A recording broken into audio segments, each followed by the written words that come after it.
오늘 설교 제목이 힘이 다 빠졌음입니다.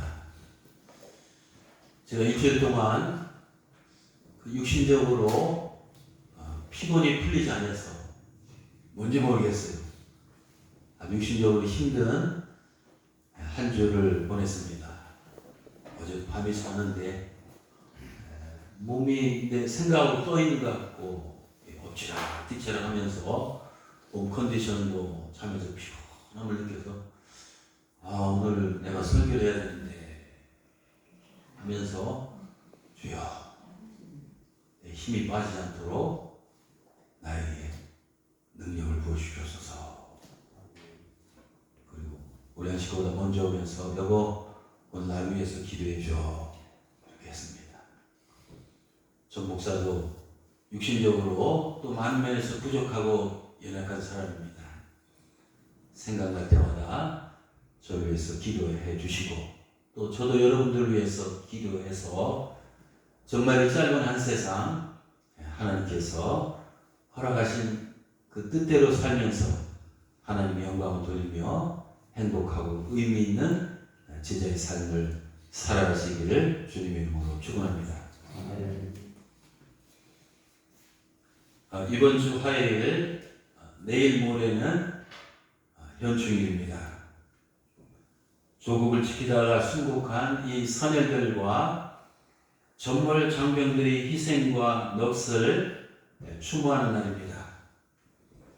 이 때문에 오늘 말씀은 임진왜란 이야기를 하면서 시작을 하려고 합니다. 1597년 3월 1일 이 임진왜란을 종결시키기 위한 이 명나라와 일본 간의 이 강화 교섭이 있었는데 결렬이 되었습니다. 그때 일본군은 또 잔인하게 이 조선에 다시 쳐들어왔습니다. 이것이 바로 정유재란입니다. 그 당시 이순신 장군은 아주 억울한 누명을 쓰고 백의 종군을 할 때입니다. 그때 이 원균의 주의로 조선수군은 지금의 거제도 인근에서 7,000량 해전을 치렀습니다. 모든 이 조선수군이 다 전투를 치르게 됐습니다. 그런데 불행하게도 그 해전에서 이 조선수군은 글자 그대로 아주 대패했습니다. 7,000년 해전은 조선수군 자체가 이 전멸한 아주 치욕의 전투였습니다. 조정에서는 이런 비보를 접하고 할 수 없이 이순신 장군을 다시 삼도수군 통제사로 급히 기용했습니다.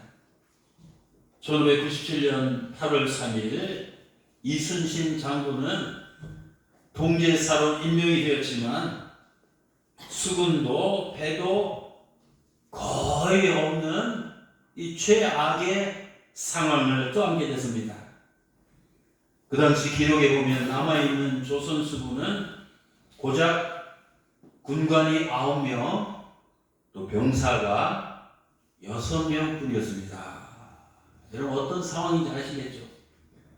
그러니 절망적인 상황에서도 이순신 장군은 이 괴멸된 이 조선 수군을 다시 살리고자 이 백방으로 혼신의 힘을 다했습니다. 그런 중에 그의 8월 15일 선조임금이 보낸 교제가 이순신 장군에게 전달됐습니다.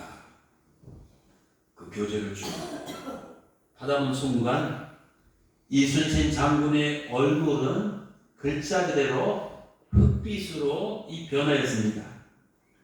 그 교제에서 임금은 거의 전멸한 이 수군으로 더 이상 해상 전투를 할 수 없다고 판단하여 이순신 장군으로 하여금 조선 수군을 당장 폐지하도록 명령했습니다. 그리고 이순신 장군은 육군 권율 장군이 휘하에 들어가서 육전에 가담하라는 지침을 내렸습니다. 여러분, 그 당시 임금의 이 교체를 받아본 이순신 장군의 그 마음, 그 심정은 어땠을까요? 오늘 설교 제목처럼 힘이 쫙 빠졌을 것입니다. 그때 이순신 장군은 정말 이 피를 토하는 심정으로 임금님에게 이 장계를 올렸습니다. 그때 한 말이 그 유명한 금신전선 상유십이라. 임금님, 신에게는, 소신에게는 아직도 12척의 배가 있습니다. 여러분, 눈물겹지 않아요? 소설보다 더 드라마틱한 그 장면이 역사적으로 이렇게 있었습니다. 오늘 예배 나오신 사랑하는 성도 여러분, 우리도 이 험악한 인생을 살다 보면 이순신 이 장군처럼 어떤 때는 이 힘이 쫙 빠질 때가 있습니다. 깊은 한숨이 나오고 몸에 그냥 힘이 쭉 빠져나가는 그런 그 느낌을 받을 때가 있습니다. 오늘 본문 10절에 보면 힘이 다 빠졌으니 이런 말이 나옵니다. 오늘 설교 제목은 오늘 본문 10절에서 이 따온 말입니다. 오늘 본문의 주인공인 느헤미야, 그 당시 이순신 장군 같은 그런 사람입니다. 느헤미야는 이 바벨론으로 끌려간 이 유대인의 그 포로 후손입니다. 4대째. 그는 당시 페르시아의 궁정에서 이 벼슬 하던 고위 관리였습니다. 그는 어느 날 예루살렘으로부터 온 이 동족으로부터 하나님이 도성 예루살렘 성벽이 완전히 폐허가 됐다는 소식을 듣고 기원전 445년에 페르시아 왕의 허가를 받아 유다 지방의 이 총독으로 부임했습니다. 그는 유대 백성들과 함께 140년 동안 이 폐허가 된 예루살렘 성벽을 재건하는 이 공사를 하기 시작했습니다. 그런데 그들은 이순신 장군처럼 그 일을 진행하다가 힘이 쫙 빠지는 경험을 했습니다. 여러분, 우리가 이 세상에 살다 보면 이런 일을 만나서 힘이 쫙 빠지는 이런 때가 있습니다. 그러면 언제 우리는 인생을 살면서 힘이 빠지는 경험을 하게 됩니까? 오늘 본문에 의하면 첫째, 내가 하는 일에 어떤 이 진척이 없을 때 우리는 힘이 쫙 빠집니다. 어떤 일을 열심히 했는데 내 노력만큼, 내 생각만큼, 내 계획만큼, 내 기대만큼 어떤 결실이 없을 때입니다. 오늘 10절입니다. 유다 사람들이 이르기를 흙무더기가 아직도 여전히 많거늘 짐을 나르는 자의 힘이 다 빠졌으니 이게 뭐지, 우리가 이 성을 건축하지 못하리라. 무너진 성벽 공사에 참여한 사람들이 열심히 일했는데 아직도 무너진 흙무더기들이 산더미처럼 쌓여 있었습니다. 그들은 공사가 계획대로 잘 진척이 안 되는 것을 보고 크게 낙심했습니다. 자기들이 시작한 공사를 어쩌면 완성하지 못할 것 같은 이 절망감에 사로잡혔습니다. 이런 좌절을 맛보니 그들은 힘이 빠졌습니다. 우리가 공부를 열심히 했는데 성적이 기대한 것만큼 잘 안 나오면 힘이 빠집니다. 장사를 열심히 했는데 예상만큼 수입이 들어오지 않을 때, 돈이 벌리지 않을 때 힘이 빠집니다. 또 영업사원으로 영업을 열심히 발이 손이 되도록 이 전국을 누비면서 열심히 했는데 이 목표를 세운 것만큼 실적이 안 좋으면 힘이 쫙 빠집니다. 또 전도를 열심히 최선을 다해서 했는데 전도 열매가 없을 때 우리는 힘이 빠집니다. 노력은 내가 죽으라고 했는데 결과가 이 실패로 끝났을 때 힘이 빠지는 것을 우리는 경험하게 됩니다. 둘째, 언제 사람들은 힘이 쫙 빠지는 경험을 합니까? 둘째는 일하다가 이 사람들로부터 이 비난을 받을 때입니다. 유다 백성들이 성벽 공사를 할 때 시기하고 질투하며 이 하는 주변 사람들이 그들을 끊임없이 조롱하고 비웃었습니다. 오늘 1절과 에서 3절 말씀입니다. 산발랏은 그들이 느헤미야와 유다 백성들이 대적입니다. 우리가 성벽을 재건하고 있다는 말을 듣고 아주 격분하여 우리를 모욕하고 조롱하며 자기 친구들과 사마리아 군인들 앞에서 이렇게 말하였다. 이 힘없는 별볼일 연약한 유대인들이 도대체 지금 하고 있는 것이 무언가? 성을 재건하려는가? 제사를 드릴 작정인가? 하루의 공사를 이 끝마칠 셈인가? 다 타버린 잿더미 속에서 이 돌을 끄집어내서 다시 사용해야겠다는 말인가? 그때 곁에 서 있던 암몬 사람 또 대적 도비아가 저들이 건축하는 것은 여우가 올라가도 와르르 무너질 것이다 하고 맞장구를 쳤다. 여러분, 이래서 우리가 밤낮 없이 허리가 휘도록 일하는데 주변 사람들이 옆에서 격려는 못할 망정 이러쿵 저러쿵 비난하면 우리는 힘이 쫙 빠집니다. 사람들이 없는 말을 만들어내고 이상한 소문을 퍼뜨리며 우리를 조롱하고 비판하면 정말 힘이 빠지고 일할 맛이 사라지는 것을 보게 됩니다. 셋째, 언제 우리가 힘이 빠집니까? 셋째는 도중에 아주 극심한 이 반대, 이 저항에 부딪혔을 때입니다. 뜻하지 않은 이 장애인물을 만났을 때입니다. 우리가 어떤 일을 할 때 주변 사람들이 우리를 말로 비난하는 것도 참기 힘듭니다. 근데 우리를 더욱더 힘들게 하는 것은 온갖 수단과 이 방법을 동원해서 우리가 하는 일 자체를 무산시키려고 할 때입니다. 누구든지 이런 상황에 부닥치면 힘이 쭉 빠지게 됩니다. 유다 사람들은 성벽 공사를 하면서 그런 경험을 했습니다.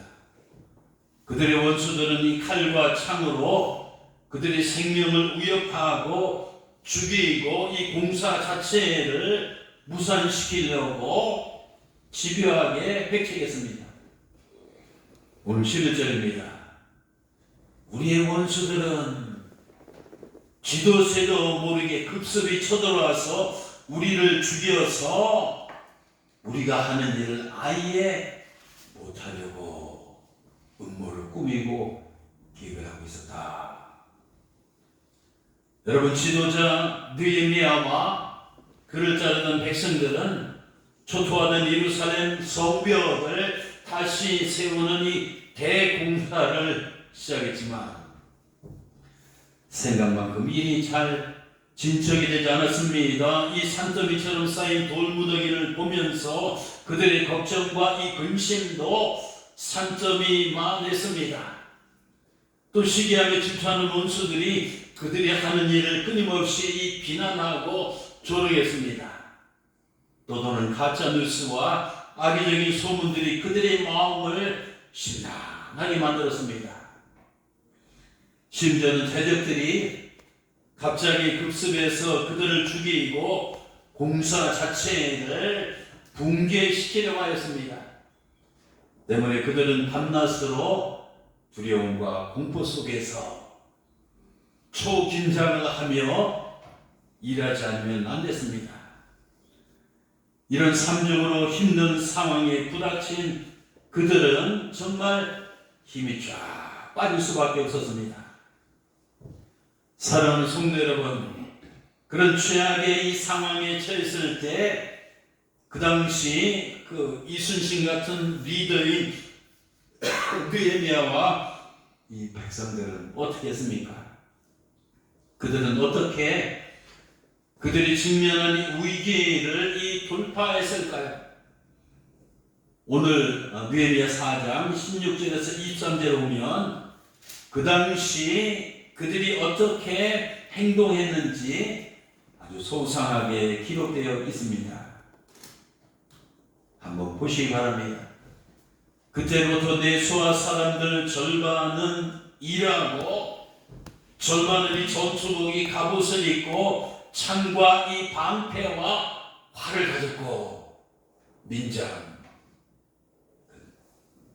또 그런 리더들은 온 유다 민족 뒤에 있었으며 성을 건축하는 자와 짐을 나르는 자 다 각각 한 손으로는 연장을 들고 일하며 이 한 손에는 이 병기를 잡았는데 건축하는 자는 각각 허리에 칼을 차고 건축하며 나팔을 부는 자는 내 곁에 섰었느니라. 내가 귀족들과 이 민장들과 남은 백성들에게 이르기를 이 공사는 워낙 크고 넓음으로 우리가 성에서 떨어져 거리가 먼즉 너희는 어디서든지 적군들이 쳐들어오면 빵 비상나팔 소리를 불어서 그 나팔 소리를 듣거든 그리도 모여서 우리에게로 나오라. 우리 하나님이 우리를 위해서 싸우시려 하였느니라. 우리가 이같이 공사하는데 무리의 절반은 이 동철제부터 별이 나기까지 창을 잡았으며 그때 내가 내 백성에게 말하기를 사람마다 그 종들 이 종자와 함께 예루살렘 그 성 안에서 이 잘지니 밤에는 우리를 위해서 파수하겠고 낮에는 일하리라 하고 나나 느헤미야인 나나 내 형제들이나 이 종들이나 나를 따라 파수하는 사람들이나 우리가 다 옷을 벗지 아니하고 심지어는 물을 기르러 갈 때에도 각각 손에 병기를 잡았느니라. 자 16절에 23절 보면 그들이 힘 빠지는 이 삼중적인 이런 딜레마 그런 상황에 처했을 때 어떻게 그 위기를 극복했는지 명확하게 기록이 되어 있습니다. 오늘 진짜 하나님께서 여러분들에게 하시고자 하는 말씀은 이제 여기서부터입니다. 첫째, 그들은 한 손에 연장을 들고 죽을 힘을 다해서 일했습니다. 그들은 힘이 빠지는 이 상황에 이 부닥쳤다고 손에 있는 연장을 절대로 놓지 않았습니다. 한숨 쉬고 탄식하며 그대로 풀썩 주저앉지 않았습니다. 공사를 멈추지 않고 이게 중요합니다. 계속해서 쉬지 않고 끊임없이 밤낮 없이 일을 해 나갔습니다. 그들은 멈추지 아니하고 계속 앞으로 달려나갔습니다. 여러분이 힘이 쭉 빠지는 상황에 처했을 때 대부분의 사람들은 연장을 놓고 단념하고 포기하고 이제 더 이상 앞으로 나가지 않은 경우가 많이 있습니다. 그러나 중요한 것은 그럼에도 불구하고 연장을 손에서 놓지 아니하고 계속 이제 앞으로 나가는 것이 중요합니다. 마라톤 경기에서 사용하는 용어 중에 하나가 데드 포인트라는 게 있어요. 죽음의 라인. 41.19km 이 마라톤 코스를 달리다가 이 어떤 지점에 이르렀을 때 그 마라톤 선수는 육체적으로 너무 이 고통스러워서 더 이상 이 달릴 수 없을 만큼 체력의 한계점에 도달하는 시점을 말합니다. 그때는 극심한 이 고통 때문에 더 이상 달리고자 하는 의욕도 사라지고 버티고자 하는 인내도 고갈되고 이기고자 하는 의지도 이 소멸되는 육체를 가진 사람이 이 도달하는 마지막 한계점을 데스 포인트라고 합니다. 이 데드 포인트에서 마라톤의 승패가 갈라진답니다. 이 죽음의 이 포인트에서 이 포기하면 경기를 패주하고 그러나 넘어서면 그 라인을 넘어서면 완주하며 승리의 길로 나가게 됩니다. 여러분 인생은 이 100m 달리기가 아니라 이 41.19km를 가는 이 마라톤입니다. 목표 지점을 향해서 열심히 한마음 없이 달리다 보면 저마다 인생의 데스 포인트에 이 도달할 때가 있습니다. 그때는 이순신 장군처럼 그때는 느헤미야와 이 백성들처럼 힘이 한계 상황에 도달해서 쫙 빠질 때입니다. 이 막다른 이 골목에 섰을 때입니다. 이 터널이 끝이 보이지 않을 때입니다. 아무런 돌파구가 보이지 않을 때입니다.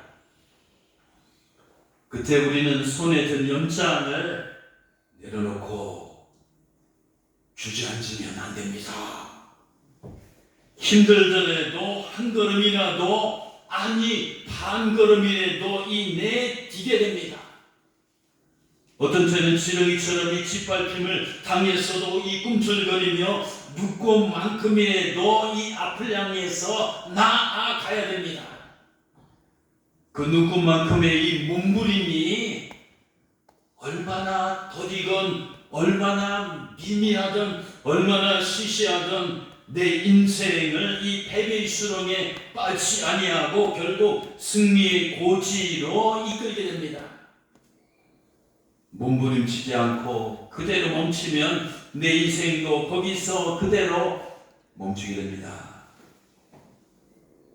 제가 감동적으로 읽은 책 중에 하나가 그래도 계속하라 킥고잉이라는 이런 영어 책이 있는데 거기 보면 이런 말이 나와 있습니다.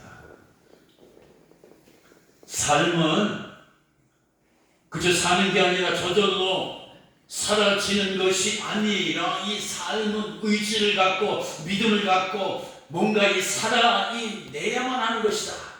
아무리 힘들고 이 고통스러워도 여러분 살다 보면 학교에서 일하는 분, 직장에서 일하는 분, 장사하는 분들, 학생들, 정치인들 이 세상에 이 살다 보면 힘들고 고통스러워서 힘이 빠질 때가 있지만 이 그래도 계속 해서 가야 하는 것 그것이 우리 인생의 이제 우리의 삶이다. What is 신앙? 여러분 신앙이 뭡니까? 교회 나오는 것이 신앙의 전부가 아닙니다. 말로 주기도문 사도신경을 암송하는 것이 신앙의 전부가 아닙니다. 이 신앙은 다른 말로 말하면 힘이 빠졌을 때 어게인 다시 시작하는 힘입니다. 이 바닥으로 그대로 주저앉는 것이 아니라 이 바닥으로부터 치고 올라오는 힘이 신앙입니다. 신앙은 인상이라는 배가 암초를 만나서 이 정말 이 파선하고 바닥으로 곤두박질 쳤을 때 그 바닥으로부터 다시 불끈 솟구쳐 오르는 힘입니다. 실패의 충격을 떨쳐버리고 앞날의 두려움을 물리치며 현재의 한계를 극복하면서 생의 밑바닥으로부터 박차하고 힘차게 다시 일어서는 힘이 바로 신앙입니다. 아멘. 얻을 때까지 계속 구하고, 찾을 때까지 계속 찾고, 열릴 때까지 계속 두드리며 내가 고지를 정복할 때까지 계속 앞을 향해서 끝까지 나아가는 힘이 바로 신앙의 힘입니다. 두 번째, 느헤미야와 그의 백성들은 어떻게 했습니까? 둘째, 그들은 또 다른 한 손에는 이 무기를 들고 죽을 힘을 다해 싸웠습니다. 계속. 느헤미야와 백성들은 원수들의 끊임없는 위협과 공격에도 조금도 두려워하지 아니하고, 조금도 위축되지 아니하고, 조금도 물러서지 아니하고 죽을 각오를 하고 이 싸우며 앞을 향해서 계속 나아갔습니다. 그들은 언제든지 어디서든지 전투에 임할 수 있도록 하루 종일 옷을 벗지 않았습니다. 심지어 옷을 입은 채로 이 잠을 잤습니다. 물을 길러 갈 때도 물동이와 함께 무기를 찾고 갔습니다. 그들은 원수들의 공격을 회피하거나 도피하지 않고 이 정면으로 이 맞서 싸웠습니다. 그들은 싸우다 죽을지언정 원수들의 칼날 앞에 절제로 이 굴복하지 않았습니다. 여러분, 우리가 사는 인생 사는 이 결코 이 만만치 않습니다. 이 삶은 이 전쟁터입니다. 윤영이 지금 군대 제대할 날이 한 달밖에 안 되지만, 군대에도 이 살벌하지만 이 군대 나와서 이 세상이 더 사실 군대보다 더 치열한 이 전쟁터입니다. 우리가 험악한 인생을 가다 보면 우리를 위협하고 이 공격하고 파괴하고 무너뜨리려는 이 무수한 이런 적들을 우리가 만나게 됩니다. 이런 강적들을 만났을 때 어떻게 됩니까? 여러분, 만일 느헤미야 백성들이 원수들이 위협 앞에서 이 굴복하거나 도망갔다면 어떻게 되었을까요? 우리는 적 앞에서 두려워 떨며 꼬리를 내리고 이 달아나면 안 됩니다. 싸우지 않고는 절대 이길 수 없습니다. 다시 말씀드립니다. 이 싸우지 않고는 이 절대 이길 수 없습니다. 다윗이 골리앗과 맞서 싸웠듯이 적과 맞서서 이 용감히 싸워야 됩니다. 비겁한 자는 하나님께서 약속하신 이 가나안 땅에 들어갈 수 없습니다. 이 겁쟁이는 하나님께서 예비하신 이 적과 꿀을 먹을 수가 없습니다. 영국의 유명한 정치 지도자인 윈스턴 처칠은 평생 동안 이 가슴에 품고 살았던 이 좌우명이 하나 있었습니다. 그것이 뭐냐면, 그것은 위기에 처했을 때, 크라이시스, 위기에 처했을 때 이 절대로 그 도망치지 말라는 말입니다. 그는 늘 이렇게 강조했습니다. 삶 속에서 위기가 닥쳤을 때 절대로 이 뒤로 도망쳐서는 안 된다. 그렇게 하면 위험은 이 2배가 되는 법이다. 반대로 이 단호하게 거기에 맞서면 위기는 반감된다.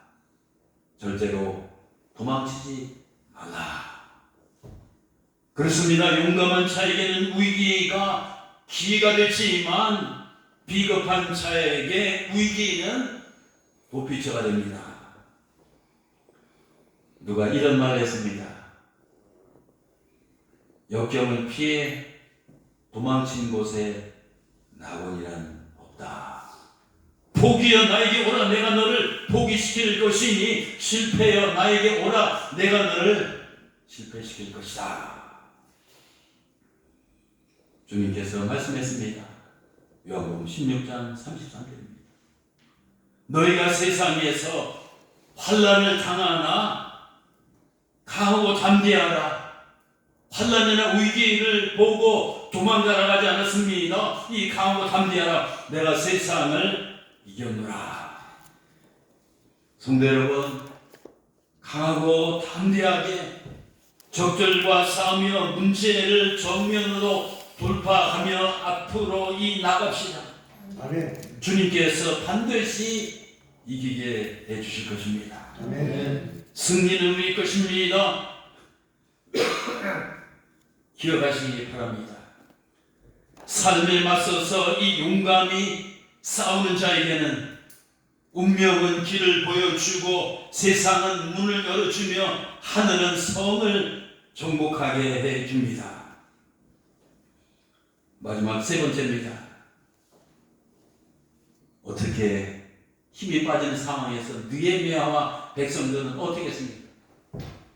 그들은 두 손으로 주님을 붙잡고 이 죽을 힘을 다해서 기도했습니다. 오늘 느헤미야 4장 1절과 2절과 3절에서 원수들이 조롱하며 비난했을 때 4절에서 어떻게 했습니까? 그들은 부르짖으며 하나님께 기도했습니다. 4절 보시기 바랍니다. 우리 하나님이야, 들으소서. 우리가 업신여김을 당하나이다. 그들이 욕하는 것을 자기들이 머리에 돌리사 이 노략거리가 되어 이방에 사로잡히게 하시고 주 앞에서 그들의 악을 덮어두지 마시고 그들의 죄를 통할하지 마옵소서. 또 7절과 8절에서 대적들이 쳐들어온다고 하니까 9절에 보면 느헤미야의 백성들은 또 어떻게 했습니까? 그들은 그때도 또 기도했습니다. 우리가 우리 하나님께 기도하며, 또 느헤미야 6장 9절에 보면 또 그들은 느헤미야는 이렇게 기도했습니다. 이는 그들이 다 우리를 두렵게 하고자 하여 말하기를 그들의 손이 피곤하여 역사를 중지하고 이루지 못하게 하리라 함이라. 이제 하나님께 내 손을 힘있게 하소서 기도하였노라. 그렇습니다. 느헤미야는 하나님, 나에게 우리에게 힘을 주시옵소서라고 기도했습니다. 여러분, 우리는 인생의 길목에서 힘이 빠지는 일을 만났을 때 어떻게 하면 힘이 납니까? 그것은 기도하면 힘이 납니다. 아멘. 기도하면 이 힘이 폭발합니다. 기도하면 이 세상이 감당할 수 없는 힘이 임합니다. 이 기도야말로 힘의 원천입니다. 사랑하는 성도 여러분, 힘이 빠지는 일을 만났을지라도 너무 낭망하거나 너무 실망하거나 너무 절망하지 마시기 바랍니다. 기도하면 하나님께서는 우리에게 세상 사람들이 비난과 이 조롱을 견딜 수 있는 힘을 주십니다. 기도하면 우리에게 위협과 핍박에 공격에 당해서 굴하지 않고 대적할 수 있는, 싸울 수 있는 힘을 하나님께서 공급하십니다. 또 기도하면 이 불가능한 일을 가능하게 할 수 있는 힘을 주십니다. 죽을 힘을 다해서 기도하면 살아날 수 있는 힘을 주십니다. 느헤미야 백성들은 한 손에 연장을 잡았습니다. 또 한 손에는 무기를 잡았습니다. 그런데요, 그들의 양손으로는 이 전능하신 이 하나님을 붙잡았습니다. 양손으로 하나님을 붙잡고 죽을 힘을 다해서 기도했습니다. 기도가 뭡니까? 기도는 손에 잡은 연장보다 더 강력한 연장입니다. 기도는 손에 잡은 이 무기보다 더 강력한 무기입니다. 진짜 연장은 기도의 연장입니다. 진짜 무기는 이 기도의 무기입니다. 이 진짜 무기는 하나님입니다. 그 하나님을 양손으로 붙잡고 기도하면 이 세상에는 불가능이 없습니다. 믿습니까? 아멘. 느헤미야 백성들은 바로 이 진리를 깨닫고 예루살렘 성벽이 재건 사역을 시작했습니다. 그 결과 어떻게 됐습니까? 놀라운 기적이 일어났습니다. 느헤미야 6장 15절입니다. 성벽 역사가 52일 만인 엘루월 25일에 끝나매. 즉 무려 140년 동안이 방치되었던 무너진 성벽이 몇 년 만에? 52개월이 아니라 52주가 아니라 단 52일 만에 이 기적적으로 재건되었습니다. 여러분, 이것은 인간의 힘으로는, 인간의 계획으로는 이 도저히 불가능한 일입니다. 140년 동안 방치되고 누구도 엄두도 내지 못했던 예루살렘에 무너진 긴 성벽이 그런 여러 가지 위협과 환난과 많은 이 불가능한 그런 상황 가운데서도 단 50일 만에 이 기적적으로 완벽하게 이 재건되는 놀라운 역사가 일어났습니다. 아멘. 느헤미야는 50일 만에 성벽 공사를 완수하고 이렇게 고백했습니다. 느헤미야 6장 16절입니다. 우리의 대적과 주위에 있는 이방 족속들이 기적의 소식을 듣고 다 두려워하며 크게 낙담하였으니 그들이 우리 하나님께서 이 역사를 이루어 주신 것을 알미니라. 아멘. 느헤미야와 백성들뿐만 아니라 그들을 시기하고 이 공격한 이 대적들도 이런 50일 만에 이런 그 기적이 일어난 것은 인간의 손이나 인간의 어떤 그 노력이 아니라 하나님께서 이 역사를 이렇게 해주셨다는 것을 깨닫다는 겁니다. 여러분, 아무리 불가능한 상황일지라도 하나님께서 함께 하시면 이 기적은 언제든지 어디서든지 누구에게든지 일어날 수 있습니다. 기억하시기 바랍니다. 하나님께서 시작하신 일은 하나님께서 끝내십니다. 아멘. 다시 말씀드립니다. 하나님께서 시작하신 일은 중간에 인간들이 아무리 방해하고 무산시키려고 해도 하나님께서 반드시 끝내십니다. 아무리 원수들이 조롱하고 비난하고 방해하고 위협하고 파괴하려고 해도 하나님께서 이 함께 하시면 반드시 이루어집니다. 여러분, 우리가 이 세상에서 어떤 일을 하다 보면 때로는 주변 사람들에게 오해를 받고 억울하게 욕을 먹을 때도 있습니다. 또 방해와 위협을 당할 때도 있습니다. 그럴 때마다 힘이 빠질 때도 있지만 결코 낙심하거나 결코 두려워하거나 결코 포기하지 마시기 바랍니다. 욥기 23장 13절에서 14절 말씀입니다. 주는 뜻이 일정하시니 누가 능히 돌이키랴. 그는 마음에 하고자 하는 것이면 그것을 행하시나니 그런즉 내게 작정하신 것을 이루어 주실 것이라. 그런 일이 그에게는 많이 있느니라. 또 갈라디아서 1장 9절입니다. 우리가 선을 행하다가 낙심하지 말지니 포기하지 아니하면 이 때가 되면 반드시 거두리라. 시편 116편 6절입니다. 울며 씨를 뿌리러 나가는 자는 반드시 기쁨으로 그 곡식단을 가지고 돌아오리라. 빌립보서 1장 6절입니다. 너희 속에 착한 일을 시작하신 이가 그리스도 예수의 날까지 이루어 주실 줄을 우리가 확신하노라.